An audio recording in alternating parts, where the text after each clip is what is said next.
الله ما في قلبي غير الله نور صلى الله لا إله إلا الله. Assalamualaikum warahmatullahi wabarakatuh, sahabat Insan Pilihan TV. Dalam video kali ini saya akan menceritakan sebuah kisah pahlawan Islam yang tangguh, yaitu Al-Bara' bin Malik. Apabila kita mencari kisah sahabat Nabi yang heroik dan dijuluki sebagai pahlawan Islam yang tangguh, maka kita akan membahas kisah Al-Bara' bin Malik, seorang sahabat Nabi yang terkenal kepahlawanannya di medan perang.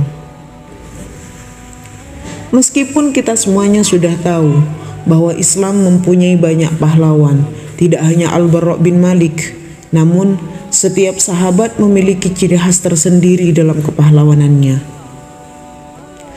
Seperti dalam kisah Usamah bin Zaid, pahlawan muda Islam yang menaklukkan pasukan Persia dalam usia 18 tahun.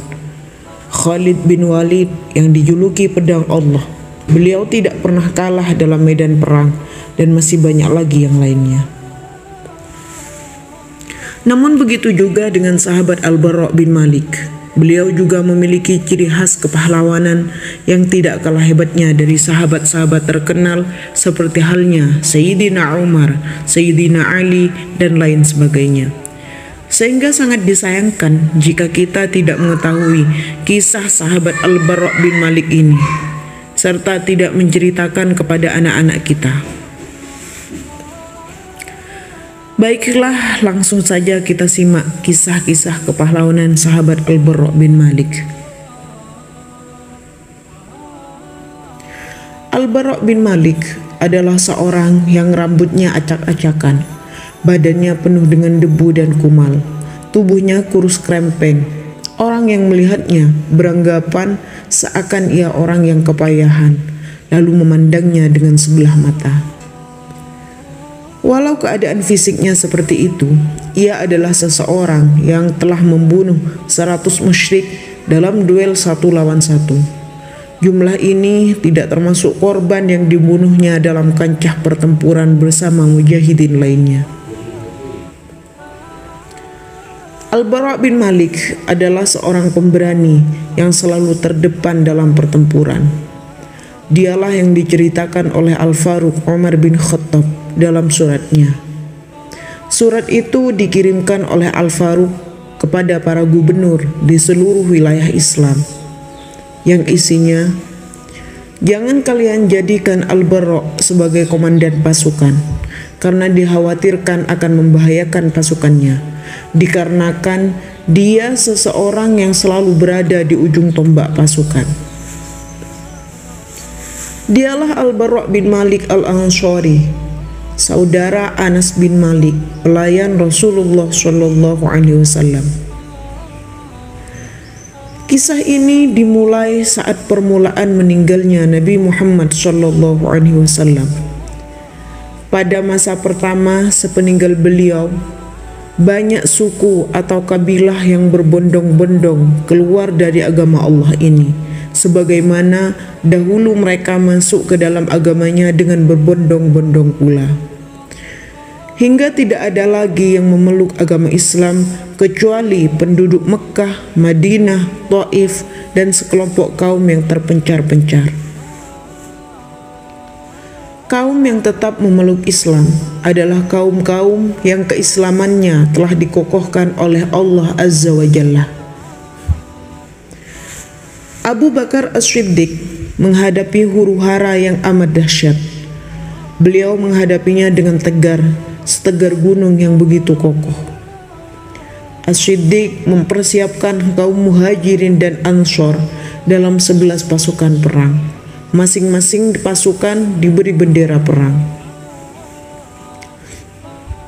Pasukan yang ia siapkan itu dikirimkan ke seluruh jazirah Arab untuk mengembalikan orang-orang yang murtad ke jalan yang penuh dengan petunjuk dan kebenaran, juga untuk meluruskan orang-orang yang menyimpang dari jalan yang lurus dengan pedang.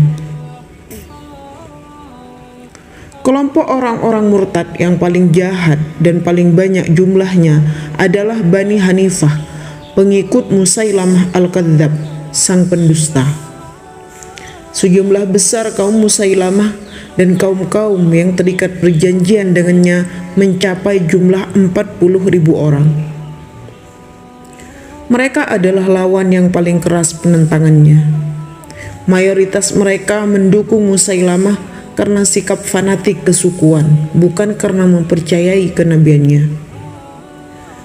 Sebagian pendukungnya ada yang mengatakan, "Aku bersaksi bahwa Musailamah pendusta, sedangkan Muhammad seorang yang jujur.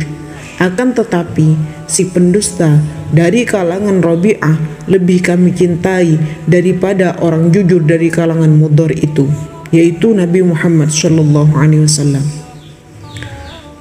Musailamah berhasil mengalahkan pasukan Islam pertama yang menggempurnya. Pasukan Islam ini di bawah komando Panglima Ikrimah bin Abu Jahal.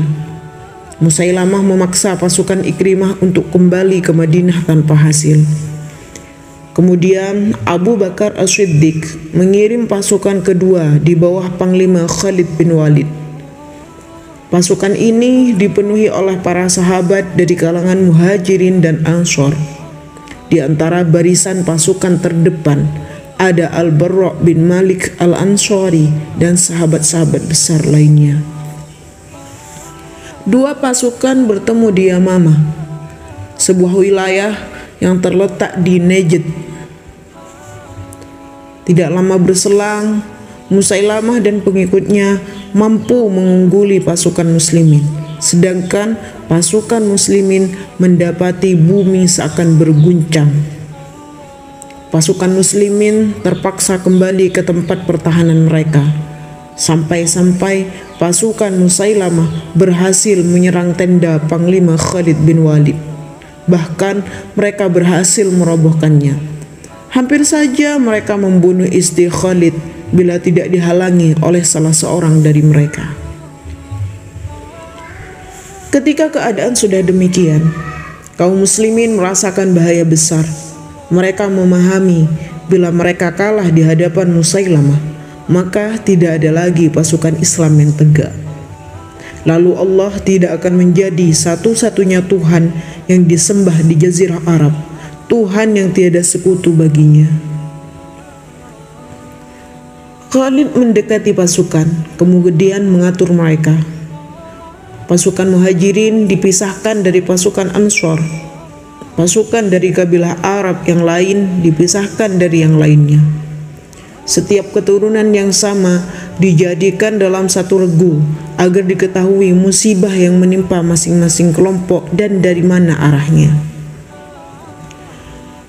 Perang yang sengit terus berlangsung antara pasukan Islam dengan pasukan Musailamah Al-Kadzdzab. Sebuah perang yang kedahsyatannya belum pernah dihadapi oleh pasukan muslimin. Pengikut Musailamah masih tetap tegar sekokoh gunung di medan tempur. Pasukan Musailamah tidak peduli dengan banyaknya pasukan mereka yang tewas. Pasukan muslimin menampilkan kepahlawanan yang menakjubkan. Bila dikumpulkan akan menjadi sebuah rangkaian syair-syair kesatria perang dan kepahlawanan. Tersebutlah seorang sahabat yang bernama Thabit bin Qais.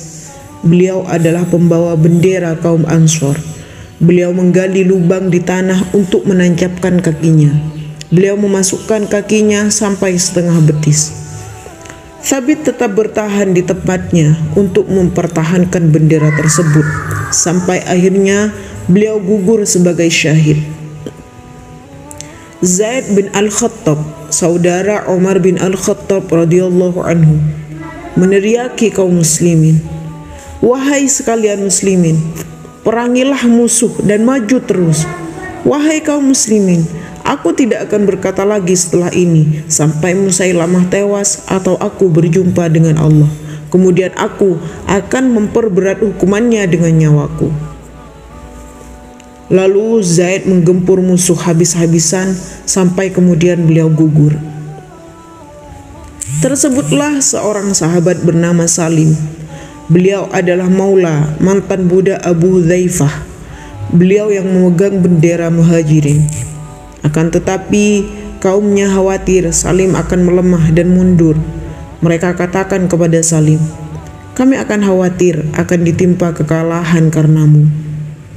Salim menjawab, "Bila kalian tertimpa kekalahan karena aku, maka aku adalah pembawa Al-Quran yang paling jelek."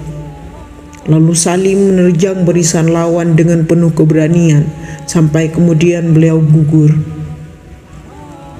Akan tetapi, kepahlawanan mereka masih tak terbandingkan dengan kepahlawanan Al-Bara' bin Malik radhiyallahu anhu. Ketika Khalid bin Walid melihat api peperangan semakin menyala, Khalid menoleh kepada Al-Bara' bin Malik. Khalid berkata kepadanya, "Giliranmu wahai pemuda Ansor untuk menghadapi mereka." Al-Bara' menghadap kepada kaumnya, "Wahai kaum Ansor, jangan ada seorang pun di antara kalian yang berpikir bisa kembali ke Madinah. Tidak ada lagi tempat tinggal bagi kalian setelah hari ini. Yang ada hanyalah Allah kemudian surga." Lalu Al-Bara' bersama kaumnya menggempur orang-orang musyrik itu. Ia memporak-porandakan barisan lawan dengan garangnya. Pedang senantiasa ia tebaskan ke leher musuh-musuh Allah hingga Musailamah dan pengikutnya menjadi gentar.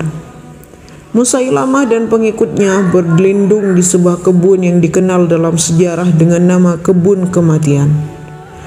Dikenal demikian karena teramat banyaknya pasukan yang tewas di kebun itu. Kebun itu memiliki dinding yang tinggi. Musailamah dan sisa pasukannya menutup pintu kebun. Mereka berlindung di balik tembok yang tinggi sambil menghujani pasukan muslimin dengan anak panah.